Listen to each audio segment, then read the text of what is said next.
This is Duck from Becoming the Archetype, and you are watching Richard Metal Fan. Hey, what's up, guys? Episode 174 of Richard Metal Fan Interviews, calling from Zoom, and I'm here with Brent Duckett from Becoming the Archetype. How you That's doing right. today, man? Man, I'm doing awesome. Thank you for having me. Hey, anytime, man, anytime. So, kind of like the format is, I want to talk about like your musical history and sort of do a rundown of the Becoming the Archetype discography. But before we go into that, take me back to young Brent Duckett. So, kind of growing up, what were the first bands that got you into metal and what made you want to start playing the drums?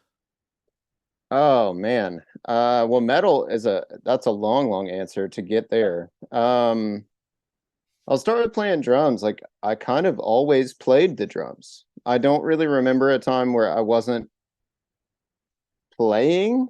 Um, a lot of parents are really resistant to anyone playing drums because someone practicing drums is only cool to the person who's practicing drums. No one really wants to hear anyone learn the drums, especially.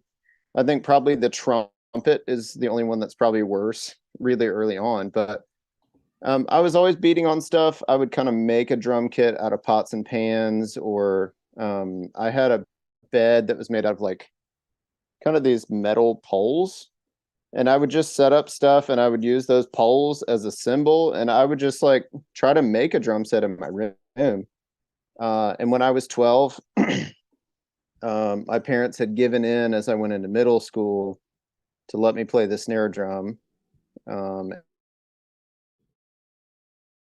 uh, get more drums potentially if I did a good job. And then I stuck with that and I actually practiced every day. Um, and then I got a whole new drum set. And then I practiced probably 2 to 3 hours a day for the first, I don't know, 3 or 4 years before I actually missed a day of practice. I would actually turn in practice notes, and my teachers would call and verify with my parents that I was practicing for 3 or 4 hours a day, because most people at that age are only practicing for kind of the limited amount of time.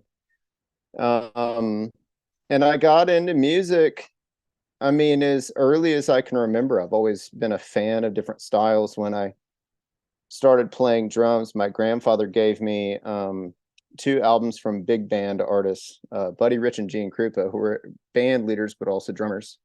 So I got into big band, and I always loved country, and my dad always liked classic rock and heavier music. Actually, he really turned me on to things like Metallica and Pearl Jam and even Rage Against the Machine and Korn. Um, and so he kind of rebelled against the fact that I loved country music. And then he would say, like, well, what if we listen to Metallica? They have a new album. So I don't know whose dad actually does that for them. Um, but everybody that I was around always encouraged me to learn as many types of music as possible. And I think just being generally useful is a good tip for really anybody. Um, Whether it's like your goal is weightlifting or your goal is being a musician, or if it's just doing anything, being as useful as possible is awesome. So I tried to learn jazz. I tried to learn big band music, which is closely associated, but also some Latin types of music and punk rock. I started getting into punk rock sometime around seventh, eighth grade. Um, I remember seeing a band called Five Iron Frenzy and the Supertones on TBN probably about 2, 3 in the morning when I was probably 14. And they were singing songs that were about Jesus, but in a style I actually enjoyed. And I grew up at church, and that was not something that really jived in my mind. And so I looked those bands up. You used to go down to the family Christian bookstore and you get a pamphlet by Tooth and Nail or whoever was putting out that music. And I would just study this pamphlet about music. And I found out Tooth and Nail was like the best label that there was.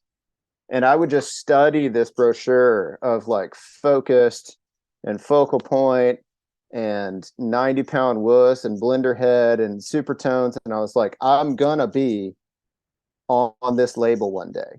And it was like a fixation. And so I started playing music and I started trying to figure out how to play music. And I started gravitating toward heavy music probably in my eighth or ninth grade year. I remember hearing Zayo for the first time in a Yeah, church van. very underrated Um, band.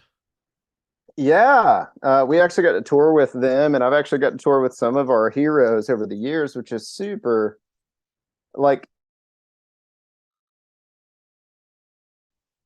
it feels like you're in a dream. It's like, hey, I listened to you when I was 14, and now I drove here to open for you, which is like, it's so surreal. So, I liked hardcore, but I was kind of resistant to metal at the time. I didn't really get it, but there were parts about it I loved. And so I just bought every album I could. We went to a show anytime there was one in August 4th of 1999. I remember like actually making it a verbal out loud decision to follow Christ. And remember going, I want to play for you if you'll let me do that. Please help me figure out a way that I can do that. And if it doesn't work out, that's okay. But that's what I really would love to do. And that night, someone at church was like, hey, do you want to join our band? And I was like, that's so cool because I just had this crazy God conversation. And that is literally where our band started that many years ago. And I don't, that's like 30 years ago almost. Almost 25. Uh, yeah. And so it's crazy. I just sitting on the side of the road, and Jason, who's in our band, just started showing up at my house. Literally a week and a half later, I met him my first day of high school, August 16th, 1999. And Jason didn't play an instrument. He didn't have any desire to play an instrument. He just started showing up, and we kind of grew together musically. And I'm kind of sewn to him in some weird way. Whether we take a 15-year break or whether we're touring, I can't seem to get away from him. So we're just trying to not fight it anymore. Yeah. Yeah, but still, like almost 25 years of becoming the archetype. Like, did you think that you guys would be around for that long? No, are you kidding? No, I didn't think that we were all that good, but we wanted to be good. And we just wanted to make music that was so like interesting and just deep and like engaging. And we didn't really, I don't know, I still think to this day, and like you said, like almost 25 years of doing this, I'm still so surprised that people want to come see us. We're so pleased that anyone even cares. And we're glad to, like, I mean, we just were in Illinois like 2 months ago. And then we got the honor to play in December for the first time in I don't even know, 12 years. And we got to meet people. Now their children listen to our music, and it was like, that's insane. Yeah, it's a generation Because thing. I still have to go to work tomorrow. Like, that's so crazy. And like people have like a big old tattoo on their whole arm, and it's the dead rise up to praise you. Like, it's like, we did that.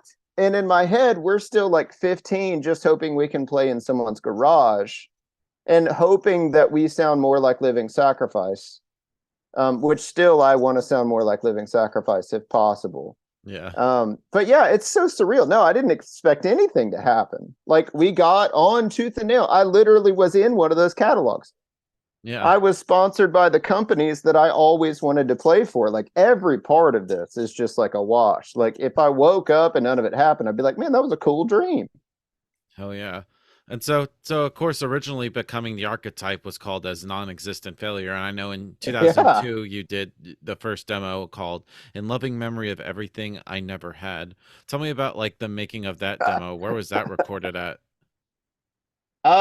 In Loving Memory was recorded at a place called Music and Dance in Tequila. Yeah.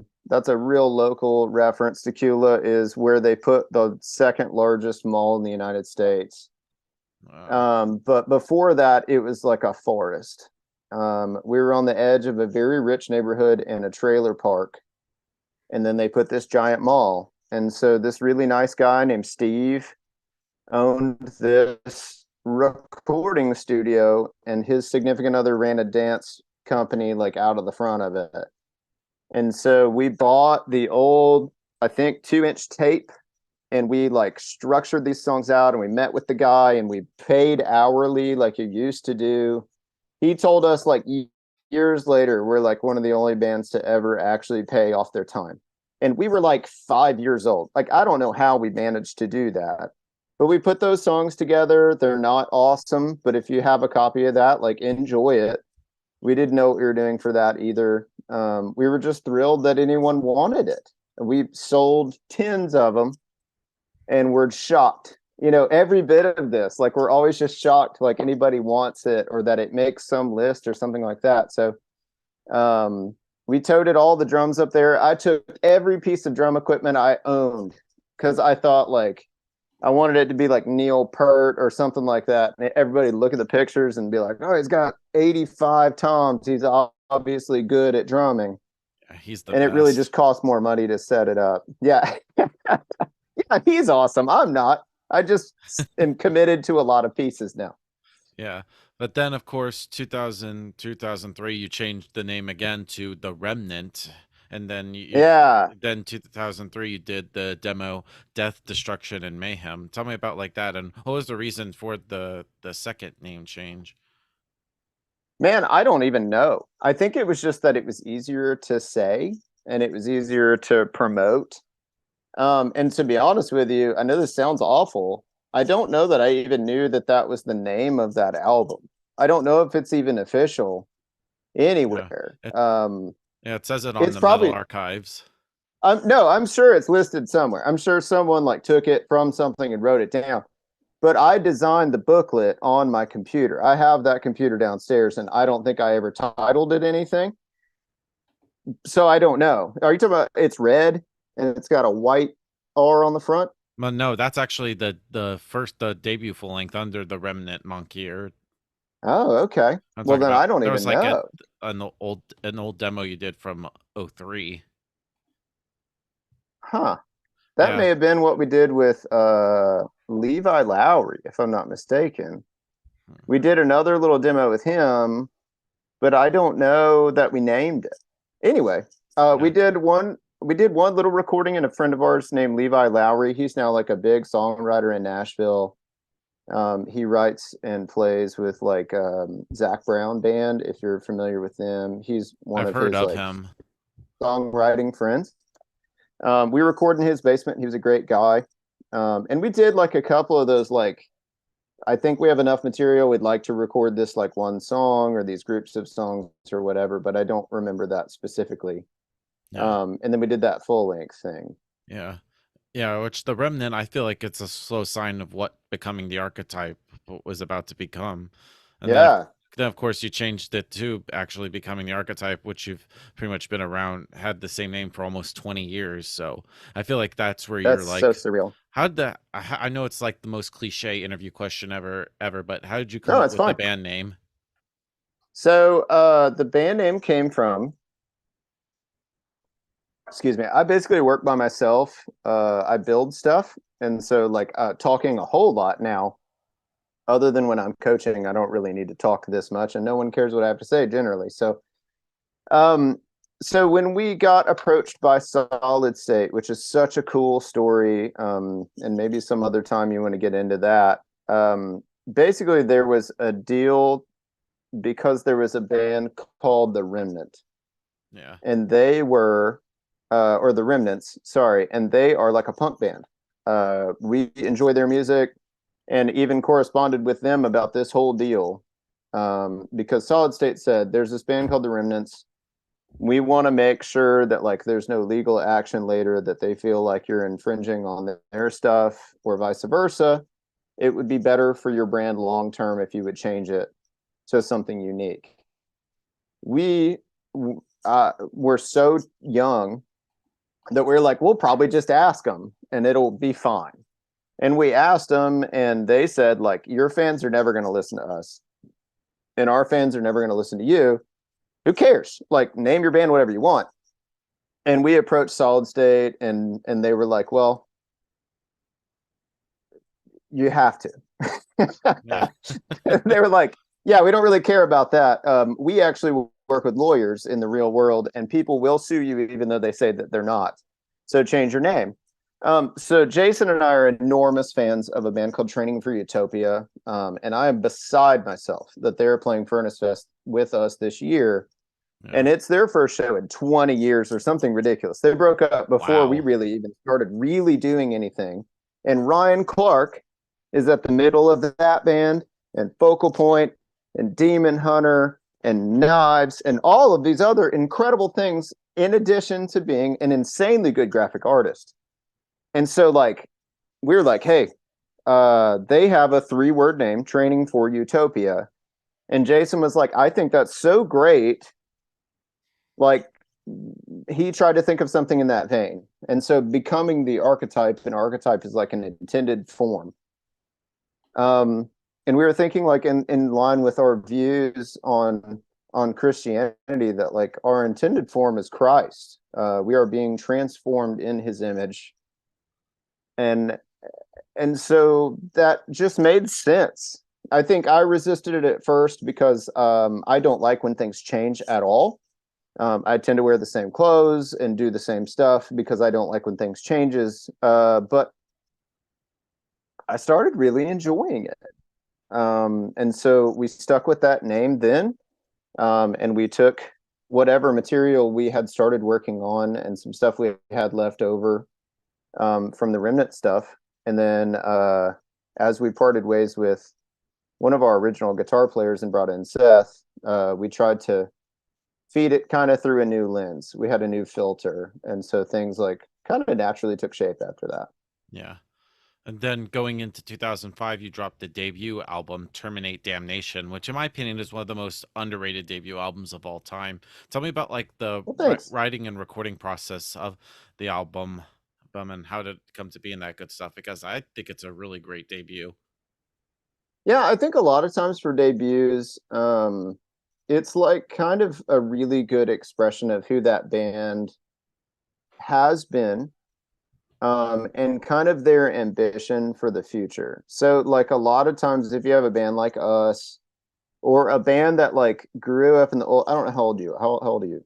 Dude, I'm 29. I'll be 30 next year. Okay, cool. So, when you were very young, and when people before both of us were born, the way you would do things is like you would get together with your friend who lived across town, and then someone's mom would drive them over and they would jam. And then you would be like, oh, that thing is awesome. And we all kind of made sense out of that thing together. And then you almost democratically work those things out and you hash that out and you go, I like most of that, but this has a rough edge. Let's polish it as a group. And so, like, things naturally progress that way. That's not the way a lot of bands work now, but it was the way that people worked a lot then. And it was the heart of how our band focused. And so, a lot of times for people's debuts, it's like stuff they've had in the chamber. It's stuff they've been working on that's important, that maybe they've put on a demo before, but not in its final form. And they've made new choices. They've met with a producer or an engineer that had good ideas. And you're like finally seeing the best expression that they've been able to produce, if that makes sense. Yeah. And so, like, man, it was such an important thing for us. We were so excited to do it. They flew us to Seattle. We spent like over a month there working with like a real producer and a real drum tech and like a real studio. Like, and keep in mind, like, we're all children. Like, this is 20 years ago almost. I'm 38. Like, I was a Well, baby. I had no reason to be across the country alone. And so, like, I was like a kid in a candy shop because, like, I got to hang out at Tooth and Nail's headquarters and, like, pick any CD I wanted and then, like, get to record with these real people. And so, like, it was surreal because we got to do all that and work with people that we really respected. But it was also, like, a time of, like, focus and, like, a really good, like, solidifying time for us because, like, when we got signed, Seth had just joined the band. And so it was like a time where like we had gotten to really hang out on the road, but like getting to live all in the same apartment for like a month, like you really get a chance to rub each other the wrong way, but also to like learn to work that stuff out, like almost more than you do when you live in a van. yeah. And so it was like a really exciting time. Like there was a lot of stuff that we had to kind of work out ourselves. Our guitar player John helped engineer a lot of the guitars and some of the vocals. He has a background from Full Sail where he learned how to do that on like a professional level. I got to work with an incredible drum tech who actually made the drums for that record, and so like people love the drum sounds, and it's because like he physically made them. And I think that's so incredibly cool. I've never had that opportunity before or after. His name's Aaron Malasco. Yeah. But it was so cool to have that record come out, and I remember with the album cover, Ryan Clark, who was our A&R guy, he was we were his first band to A&R because he ran the art department at Tooth and Nail. He never needed to do another job, but we were kind of his pet project. And so he said, I think you guys are going to want to keep going in a metal direction, and I know just the guy. Yeah. And so he contacted a guy named Dan Seagrave, who's painted most of our album covers and some of our special stuff. And he was like, hey, I want you to meet this band. They're doing this record called Terminate Damnation. I think it'd be right up your alley. And he was like, right on. Like, I'd like to send me your concepts. And it was so funny. The initial emails were, we want to have this like epic battle of like good and evil and like maybe angels and demons. And he was like, right on, right on, right on. It's a pretty And we'll sick have cover. the demons just like eviscerating. Well, he had it the complete opposite direction. He's like, I want the demons to eviscerate the angels, and they'll be decapitating them and hanging them, and blood will be everywhere. That's and we pretty were like, metal. Actually, we're a Christian band. And he was like, Awkward. what? And then he goes, okay. And so we were like, what if we did it the other way? He goes, actually, I think that could be really cool. And so he sent like the first draft was like almost exactly what you see on the record. And I wish I had like a giant one. I used to have like boxes of the posters and everything. I don't own anything that we did. I just got a record when they were released for the new album, and it's still in the box because I want to have it mounted because it's beautiful. But I don't know how to do that, and so it's just safe in the box. But anyway, if you look at the Terminate Damnation thing, like you could study it. It's gorgeous. And that was like his first pass. He was like, I think this is probably it. And we were like, that's incredible. That's better than all the music on the record, like so it was so cool to like, every step of the way through this process was so cool and so surreal to just be like, I can't believe this is happening to us.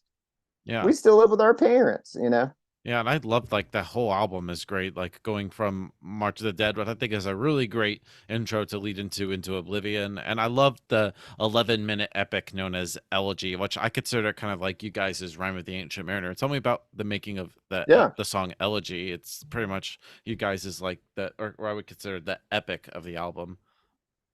Yeah, so if you talk to Jason and Seth, so, whoever's listening to this, Jason is our singer. He plays bass as well, and Seth plays keys. He plays the classical guitar anytime you hear that, and then he also plays the piano.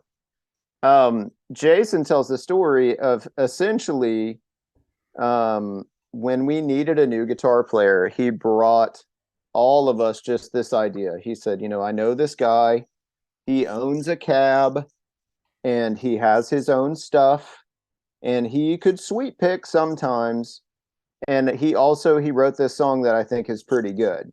And it was Elegy. And so like the short version is now he just tells us that like he essentially asked Seth to be in the band so that we could have that song. So Seth is like a longtime fan. He has a degree in classical music, and so like he really like has an approach to music that, as someone who really liked hardcore and country music, I had a short attention span, and he brought an appreciation for things that take a longer time to develop. So bands like Opeth that can take 11 and a half minutes to like let a song expand, and he just had an appreciation for that, and so he brought kind of more of a black metal approach, along with kind of like the Baroque style from classical music and other like inspiration that none of us had anything to do with. I could tell you about Gene Krupa and Tommy Dorsey from from the big band era, but I couldn't really tell you about black metal at the time. And so Seth brought those things in, and he said, "Okay, I know this is going to seem long, and potentially if we did it live, we could try doing the whole thing." Yeah. And at that point, we were basically opening for everybody, so our set was like 25 minutes, and it was like, Seth, even if we played that at live speed, that's like almost half of our entire set. Like, there's no way people are going to stand at a metal show and let you play the piano for 4 minutes. And so, like, that's why we do the live version that stops right before the piano. And so, like, it's funny, like, we've even toyed around with, like, what would that look like to write a newer version of that, or what would that look like to have a second part or something like that. And if you listen to a lot of the things, especially in the new album, there is a lot of inspiration for that kind of thing. I actually really do like black metal now, a lot of symphonic stuff, Yeah. I'm a big fan and of that stuff and that too. orchestral. Yeah, I like it a lot. And if you listen to some of the songs that are not like music video songs, you'll hear a lot of that stuff. Yeah, I'm really into Um, like so Demi I mean, Borgir and stuff like that. oh yeah, absolutely. And like, um, I love like the Black Dahlia Murder, and I loved we got to play with Crimson Moonlight. We got to actually tour with them. They're a very small Christian death metal band from Sweden. And Wow. so like actually got to tour with like real death metal bands and like really appreciate like actually how complicated that music is. It's not just fast, but it's actually like nuanced. There's a lot of rise and fall throughout the song. And with those symphonic bands, like with Dimmu Borgir, and even like my brain just completely blanked on all music that I know, but I know that there are other bands that I was gonna say. You hear it like even the keys and the way that it causes a rise and fall throughout the song and adds like punctuality to it or punctuation to it. And I think that's something that early on, because like in a lot of punk and hardcore, you don't have a keyboard guy. I kind of fought Seth on and later became able to really, really appreciate it, especially like as we got into like Dichotomy, which I wasn't even on. And that's like my favorite record we have. But at the beginning of the song Dichotomy, Yeah. the staccato parts of the keyboard really accentuate like the urgency of that beginning phrase. All right. So, Yeah. And kind of going into the second album, The Physics of Fire, because usually with the debut album, you have your entire life to write, and there's a lot of hype with the first album. When it came to The yes. Physics of Fire, did you felt pressure to follow up Terminate Damnation?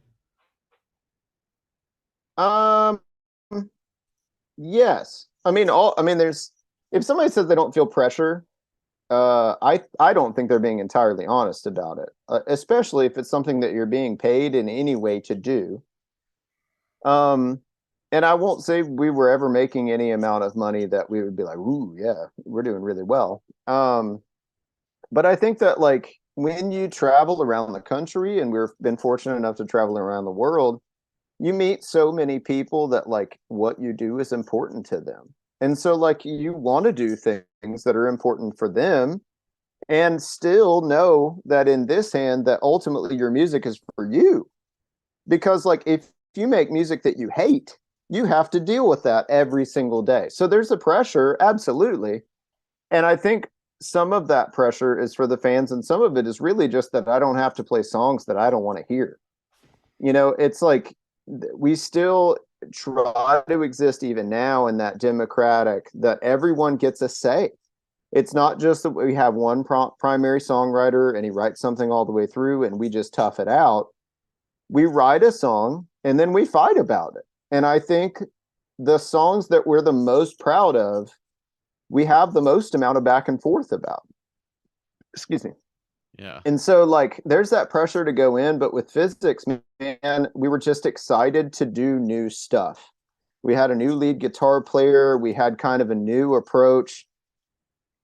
Our musical style had really changed, our musical taste had changed, and we were eager to say like, hey, this is kind of the natural progression of what we think would happen. We'd like you to go with us. And a lot of people liked it and a lot of people really hated it. Yeah.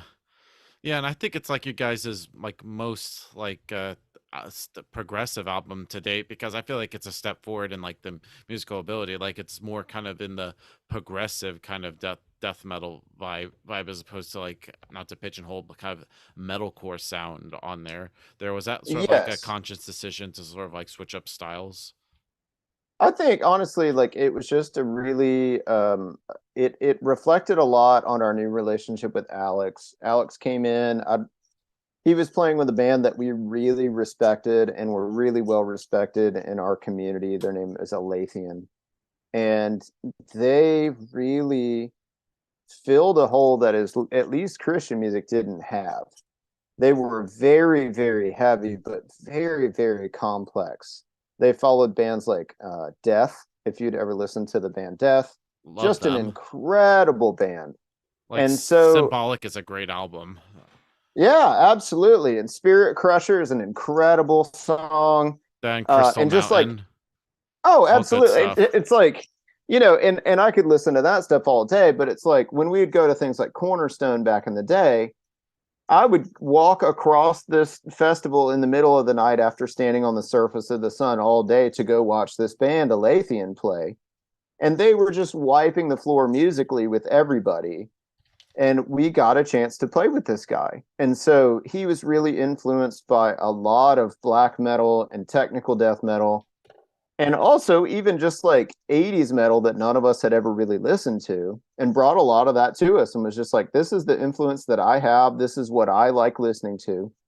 And we were like, awesome. Let's put all of that together and see what it sounds like when BTA does it.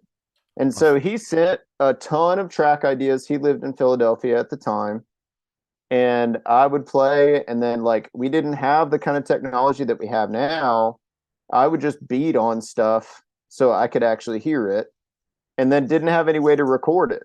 And I would just call him on the phone and be like, hey, this section doesn't make sense to me. Is this the timing or is this the timing? And when you're making progressive stuff and you can't really understand what the timing is, it sounds awful. Right. So I even flew up there and spent a week with him in his apartment, and we just would play in his apartment and then took a drive over to his friend's house and we tracked some stuff, and it was very fun. But it was a very different process than any of the stuff we'd done before, especially because we all used to live within 30 minutes of each other, and now we had to fly to meet someone. Yeah. But then I know it was like after that the album came out, you kind of briefly left the band for a little bit right before they did Dichotomy. I was curious what was the reason for the departure, and then what made you decide to come back before you did a Celestial Completion. Yeah, so what spurred that decision is I got married. Like we said earlier, like when I got started, I was 15. And at this point I'm 24. So I've already been in this band for 9 years. And I was about to get married, and I really love my wife. And I had been gone about half of our relationship, driving around the country, flying across the world, flying back, sleeping on the floor, coming back in the middle of the night, staying for a couple of days and leaving again. And so I basically just wanted to say, like, hey, you're more important to me than this is. This is my dream, but I love you. So when I marry you, this is now our family. It's me and you, and then we make decisions together. And so I didn't know if I was going to come back or not, but I knew that I couldn't start a new marriage and immediately go back on the road. And some people can. It just turned out that I could not. And so I hooked him up with a friend of mine, Brandon Lopez from Oklahoma. He drums for a band called Broken Flesh, which, if you need something brutal to listen to while you're cutting grass or just driving in whatever terrible traffic you face, Broken Flesh is some serious stuff. If you like Suffocation or anything like that, you'll stinking love it. He's an incredible drummer. He is a machine. Um, and so he went and started touring with them. He tracked that record. One of my greatest regrets is that I didn't track that record. It's one of my favorites. That got to work with Devin Townsend. He is such an incredible musician all the way around, and I really wish that I could have done that. And ultimately, after really not very long, I was like, hey, I think actually I can tour and I would like to be back in if you'd have me. And they said like, hey, things with Brandon are just like it's cool and he's a nice guy. It's just not the same. And if you'd like to come back, like I think now would actually be a good time. We're about to do a big tour in support of this record that you didn't make. And so I which is hard remember to believe meeting it's now them. 15 years old now. Yeah, and it's so ridiculous. It really is that like this record that I still think is like so incredible is actually that old. But yeah, I met with them at a Waffle House not far from here. And we ate a lot of waffles and hash browns, and we worked out like, hey, what does this look like now that we're adults? Like, how does this actually work? And we did a lot together. We toured a bunch. John left the band and we joined up with Daniel and we made another record that I was insanely proud of. Yeah, Celestial And then, Completion. yeah, Celestial Completion, dude. I can't say enough about how great of a situation that whole thing was. From walking in the door the first time to leaving with what we had done and then hearing it once it was mixed. Like I can't say enough about that. It was such an incredible process. I was challenged so much as a musician, that like any amount that you want to talk about that, I'd love to. Yeah, I just think it's it's a pretty much a very much interesting album. Like I love how they incorporate like the trombones, timbores, like Yeah. different like stuff instruments that are not common for a metal band. I feel like it's like your kind of guys' most experimental album to date. Oh yeah, for sure. Yeah, I mean, so what we were trying to do there and what we tried to do with even like the Children of the Great Extinction was say, what do we do best? And what we do best is we kind of shirk the normal metal structures. Like, I don't know that we don't ever really plan to write a breakdown, but if it happens in the song, it let's do one. But it's like we love ska music. We like Yeah. all kinds of different Yeah. styles. And so it's like, well, You went why to not? Goldfinger at all? Oh yeah, absolutely. I just remember Absolutely. hearing Superman, man, I just from playing Tony Hawk Pro Skater. Have you seen the video of Tony Hawk singing with Goldfinger, that song? He Oh did it yeah, I this saw year. that. I was like, wow, that's Oh, it's so awesome. good, dude. Takes me Like back to like a 12-year-old me kid. is so pumped about it. Yeah, I think 10-year-old me would be the same way. And you know, Mike Carrera from MXPX plays bass for them, right? Oh yeah, yeah. That's I've heard also about super that. cool. So anyway, yeah, like we just decided to make a record we really liked. And we also thought that Daniel Gailey, who is like now in every band Currently and the playing with most sought Fit for a after, King. Fit for a King and Phineas, and basically will write or produce for everyone, and it's going to be better than what you already had. So we had Daniel Gailey. Daniel and I used to work together at Starbucks here. And right before we actually got an offer to go to South Africa, which was one of the best tours I've ever had. I would go to South Africa tomorrow. I can't wait to go back. And we had lost John. And I was like, Bud, your band is cool. I don't know if you're still doing anything with it, but if you would want to play with us, you could go with us to Africa and potentially, like, we'd like to have you in the band. Like, you are an incredibly good guitar player, and I know that you have ambitions to not just work here at Starbucks. And he joined the band and he showed up, and the first practice, he knew everything. I mean, everything. And he had tons of ideas, and Seth had tons of ideas. It was the most alive we had felt as a band in a very long time. And we got in and we got to meet with Matt Goldman, and we had really respected him as a producer. And he had worked with like The Chariot and Under Oath, or if you're into contemporary Christian music, he did like Casting Crowns and Third Day, like literally a platinum producer. And now he's working with us, like for some ridiculous reason. And I felt bad for him. But as a musician and a producer, man, he challenged us at every turn. And not like, hey, your stuff's crap, get it together. But it was the first time, because like he's a drummer as well as a producer, he would ever go, I'm not sure about that. Like he would click in on the headset and he'd be like, hey, I'm not sure about that. What are you doing? And I would be like, what do you mean? And he was like, well, I'm listening to the scratch track. and then I listened to whatever you just did, and I have no idea what you just did. And he was like, do you want to try it again? And I'd be like, sure. And I'd play it exactly the same way because in my head, like it made total sense. And like sometimes when you do progressive stuff, like it's going to be different. And he was like,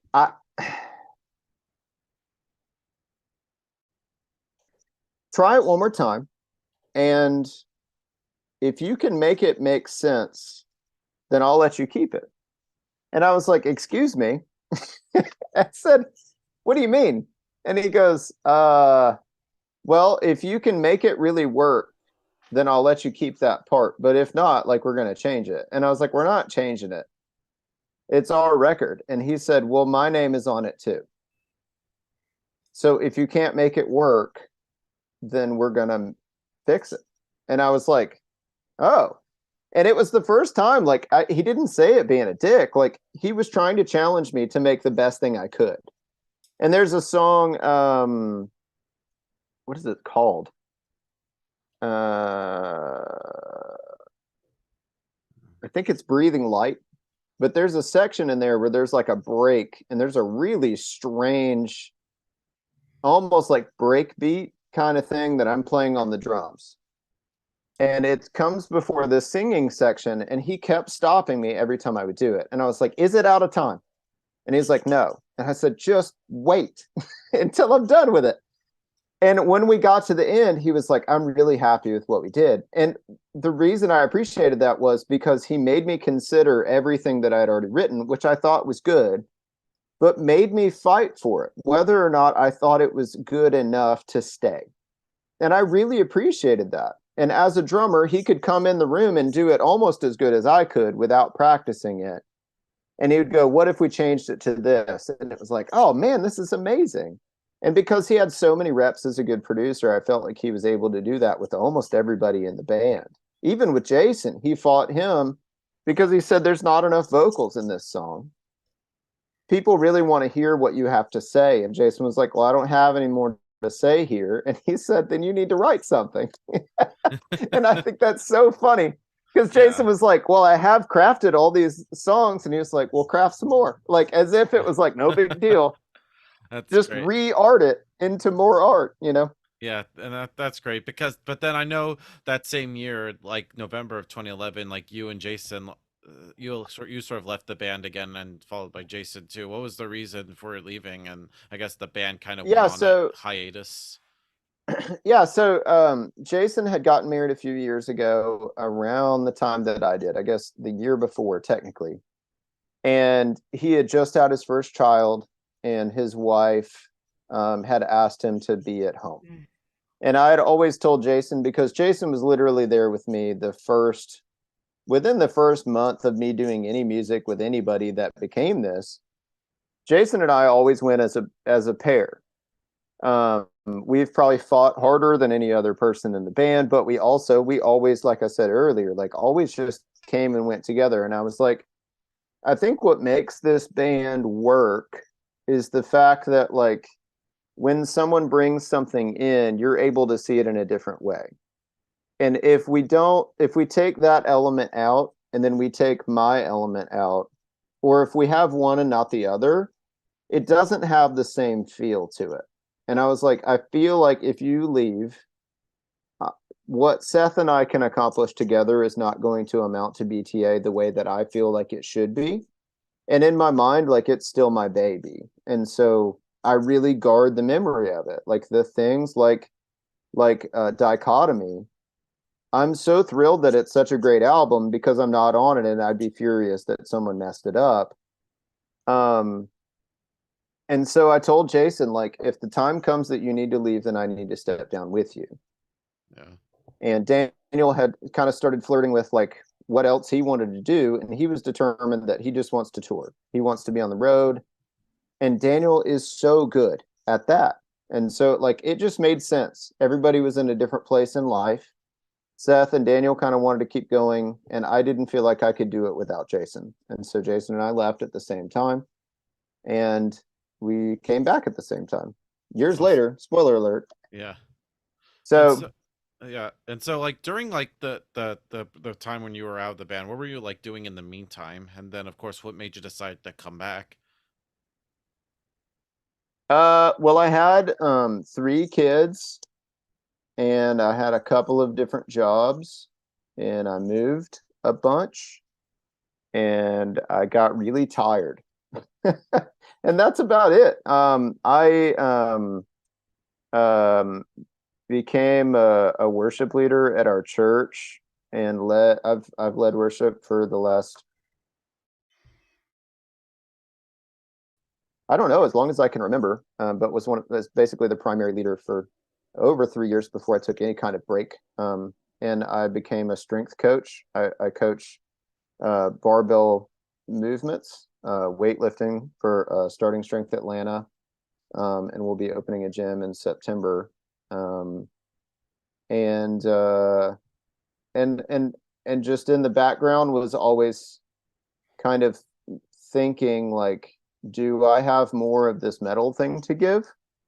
And the process of getting us back together was like, I think 3.5 years before anyone knew that we were talking about it. I have like shots of this exact setup, my computer and 2 screens with me talking to Seth, and he has his guitar in his lap and he's just playing something he came up with. And he was like, do you think that'd be something we could do something with? And then phone calls with Jason, like, would you want to do this again? Because Jason started therapy, and he did the Solomores project, and he's always writing, always. And so through just like having more kids and moving around and figuring out what else I do other than being a drummer, I came back to being a drummer, which is Yeah. which is pretty funny. Yeah, now we got your latest album, Children of the Great Extinction, which has been out since August of last year. Here, Oh, was it's it crazy. It's a year, yeah. dude. Yeah, was it kind of like for you sort of like picking up after Celestial Completion, or for the band like picking up after I Am, because it has been like pretty much a decade, so or would you just consider this kind of like a fresh new kind of like start for becoming the Archetype in a way? Yes.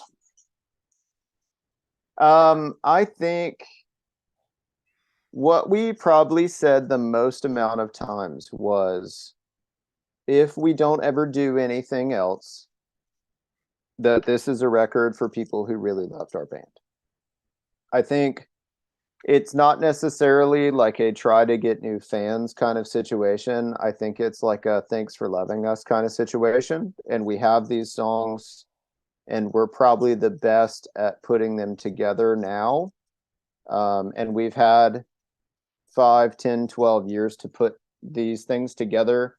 It almost has more of a feel of Terminate Damnation to us, than any of the records that we've done since. And so I don't know if it's like an encore kind of feeling, or if it's like a new beginning kind of thing. We're all very, very excited that people are excited about it. We have shows coming up that we cannot even wait to share them with people, and getting to play even last month was so cool, and getting to meet more people and sharing these new songs with them has been so exciting. So like, I I don't know, like it came together in such a strange way.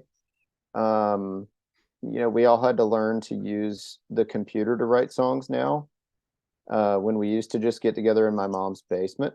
And so communicating that way is so different for me because I'm like a pen and paper kind of guy.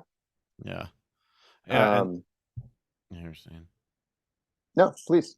All right, yeah, yeah, but with the new album, it's a concept album. What are sort of the themes and the stories like?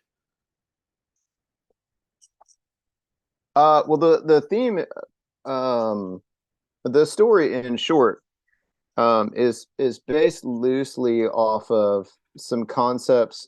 Jason and Seth and I are big readers.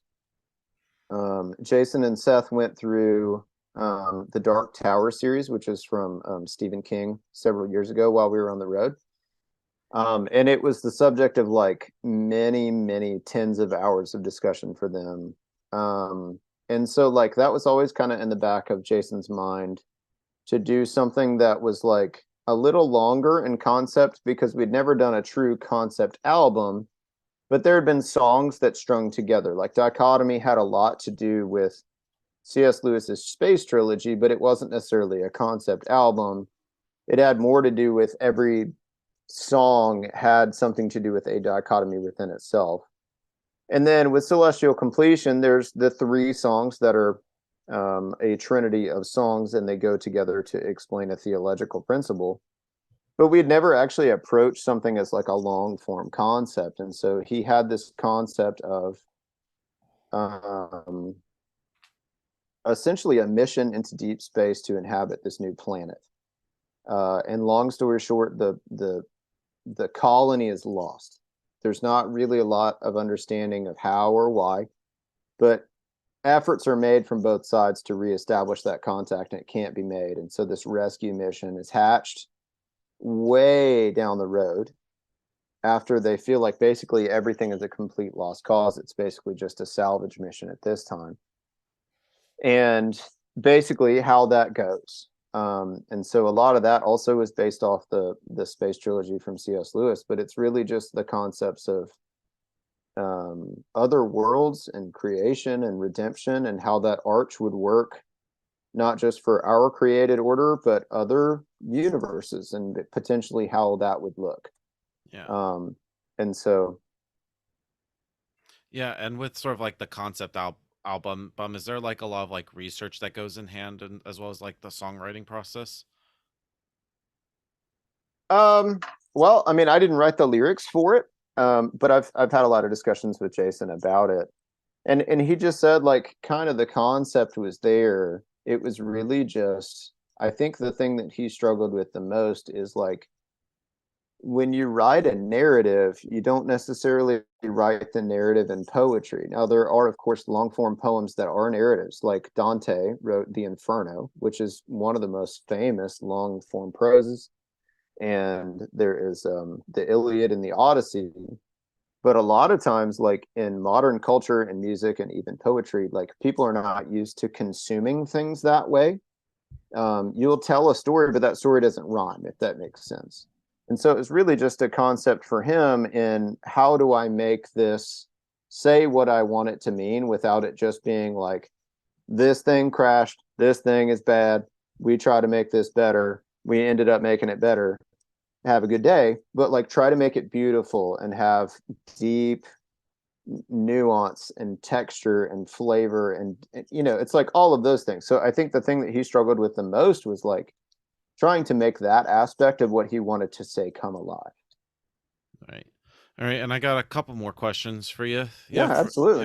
Yeah, it's pretty much not to pigeonhole, but becoming the archetype part of the whole Christian metal category with like August Burns Red, Devil Wears Prada, Under Oath, and Fit for a King. Like, how do you was like the Christian kind of metal scene like? Because I'm not really a Christian, but I actually like some of those Christian bands. I can even throw in POD, but D as well. Well, Oh so man, how do you POD for feel? sure. How do you feel about like that whole like label, or does it bother you, or you just like let the music just speak for itself? Um, I don't know. I think that's a decent question. To be honest with you, I don't really know that I care about the label at all. I don't think it's necessarily, it was never really important for us to be um, in a Christian store. We just wanted people who wanted it to be able to get it, if that makes sense. Yeah. I think what we were talking about, excuse me, we wanted what we were talking about to be clear enough to understand. And so we ultimately would love everyone to believe as we do because we think that it's true. And I think that anyone who really truly believes in anything wants people to at least, if not believe as they do, at least they want themselves to be clearly understood. Because if you're misunderstood, then people can label you as all kinds of garbage. And then people get a bad name and they get straw man arguments against them and all that kind of stuff. And so we wanted to be transparent enough about our beliefs that We believe that God does in fact love us, that things are not the way that they need to be in the world. There is in fact problems with the world. I think whatever your worldview is, you would definitely say things are not always as they need to be. People are not always kind. There is evil in the world. And we believe that ultimately that there's a plan of redemption for those things, that God is ultimately going to restore those things. And so I think it was important for us to express those things very clearly, but not necessarily to only be in a Christian forum, if that makes sense. So it didn't Right. matter to us if we were in a church bookstore. It really just mattered that what we said was, first of all, qualitatively good enough so that people didn't go, well, Christian art is stupid and this band sucks. Because then no one wants to listen to us. And they go, well, if that band sucks, then that band sucks, and your band sucks, and I'm not going to listen to anybody. Because you get that, and then you start getting straw man arguments. And so we don't want that to happen. I think if a band labels themselves as a Christian band, I would love for them to at least answer questions honestly.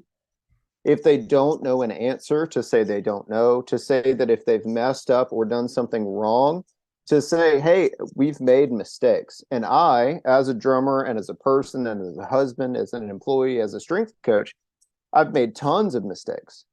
I've done things that are wrong, and I need to apologize for those things, because ultimately what I believe banks on forgiveness and redemption. And being honest about those things keeps me free from feeling like I need to hide anything. And so if you hear about a scandal in any band, it's typically because someone was trying to get away with doing something that they had already said they don't believe in, if that makes sense. And Yeah. there's a word for that. That's hypocrisy.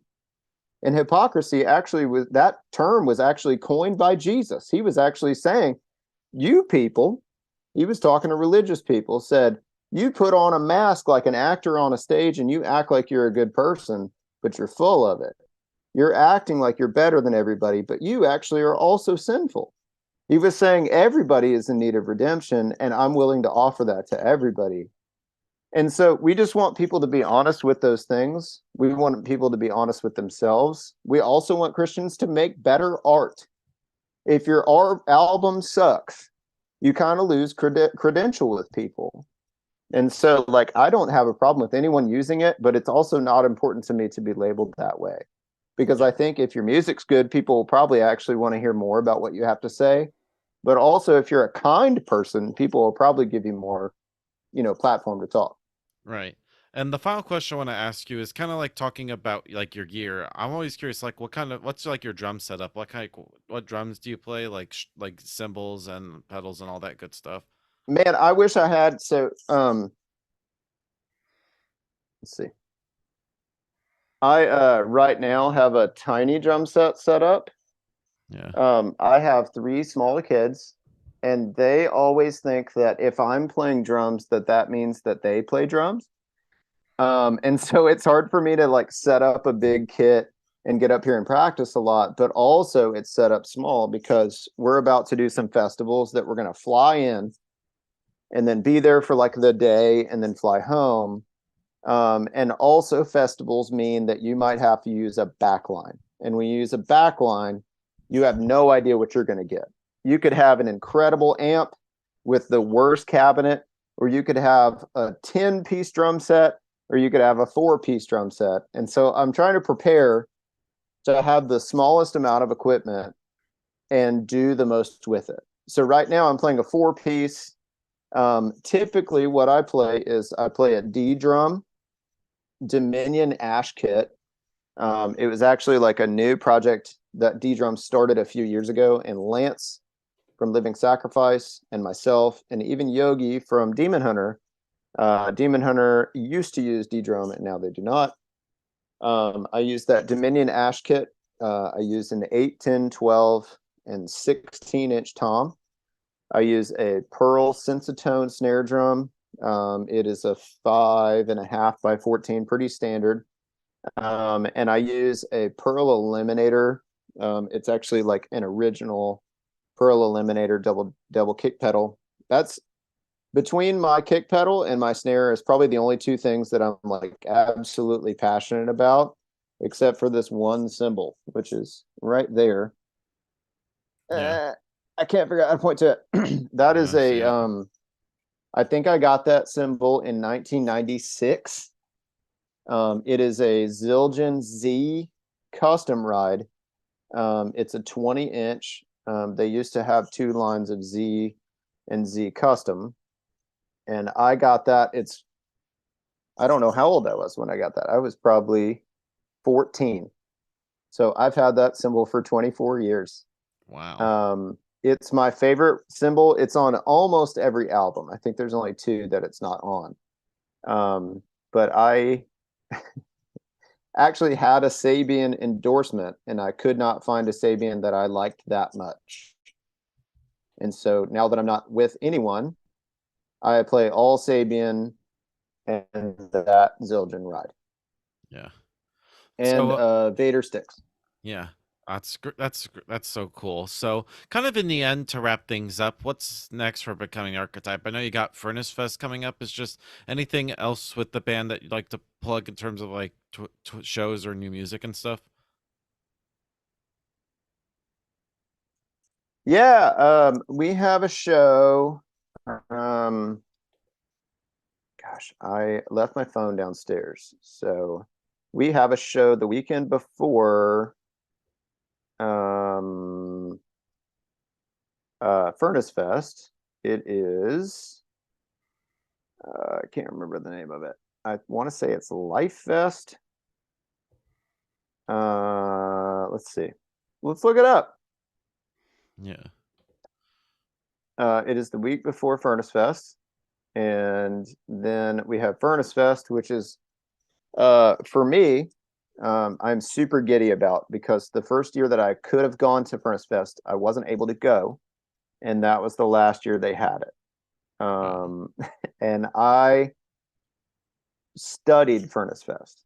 I had a mix CD that's actually probably in the stack right over here, that they put together a compilation of all the bands that played, and I wanted to go so bad. And our band was just starting to take traction, but not big enough to like have anybody want us to play. And so we were invited to play this year. We get to play with Extol. We get to play with Training for Utopia. We get to play with Living Sacrifice.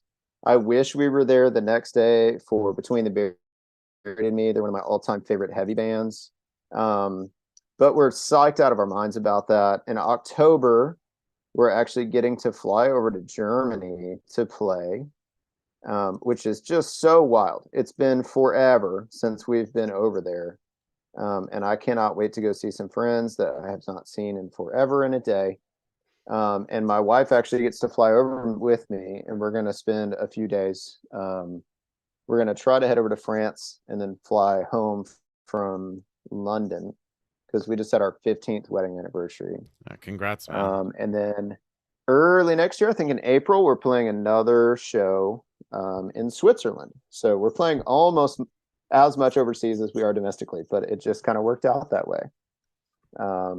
So we've started throwing around some ideas for a new record, but I wouldn't necessarily quote me on that, because who knows what could happen. It took 12 years for us to get this one, so it could be for our 30th anniversary we have a new record. I don't know. But we're having a great time. It means the world to me that anyone would want to ask me questions for an hour. Yeah. So I hope that 4 to maybe 5 people enjoyed this interview. Yeah. And I'll if you try have to promote. sponsors, I hope everybody buys their I'll stuff. promote it so much, man. I'll try to Well, get the great, word man. out. Yeah, but everybody, Brent from Becoming the Archetype. We'll see you next time.